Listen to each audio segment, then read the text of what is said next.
I'm Wayne Robertson of Concept Hairdressing and East Sussex College Group for barbering lecturer. Today we're going to demonstrate how to cut a fringe, two different types. One is cut one from brand new and one is a fringe trim. And the one from brand new is going to be a side fringe. Tools needed today is a cutting comb, a pair of scissors, a detangling comb, thinning scissors, sectioning clips and potentially a water spray. Okay, so first of all, I'm going to show you how to cut a fringe from a trim. So as you can see, it's a lot longer than what it should be.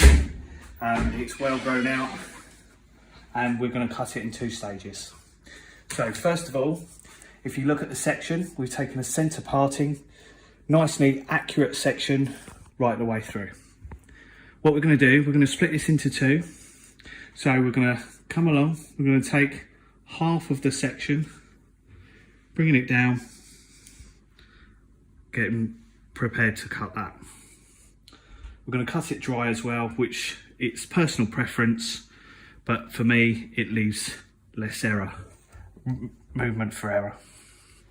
Okay, so we're going to cut it just below the eyebrows today, taking our scissors, angle the head so it's nice and straight and I can see exactly what I'm doing.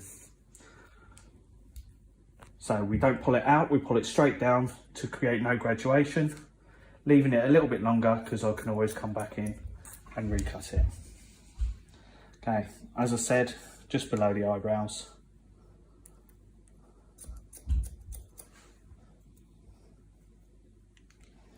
Moving round, my body round as I cut, keeping nice straight lines.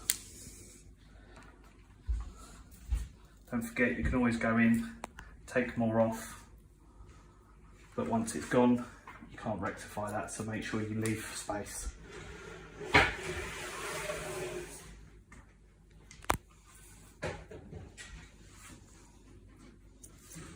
Okay, so what I'm doing is creating a blunt line.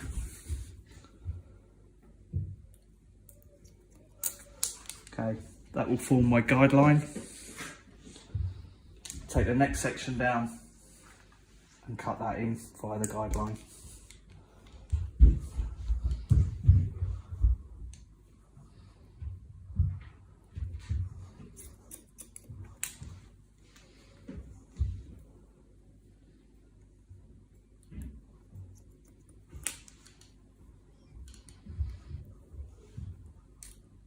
As you can see, you can clearly see my guideline there.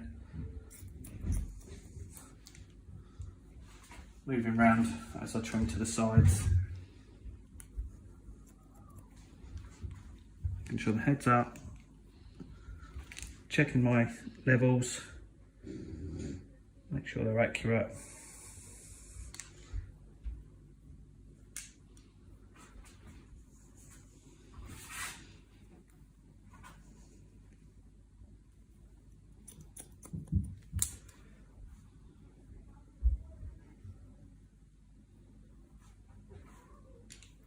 As I said earlier in the clip, this has created a blunt line.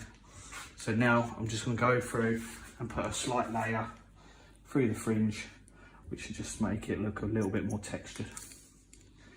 Okay, by doing this, I'm going to pick the hair up, pull it back, allowing that main length just to drop out and just a point cut into those ends. Giving you a nice textured line through the bottom of the baseline of the fringe.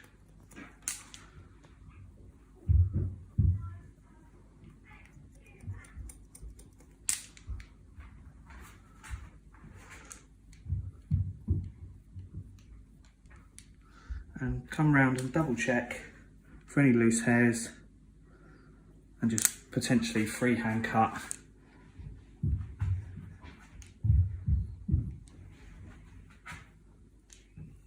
Double checking that the fringe is accurate.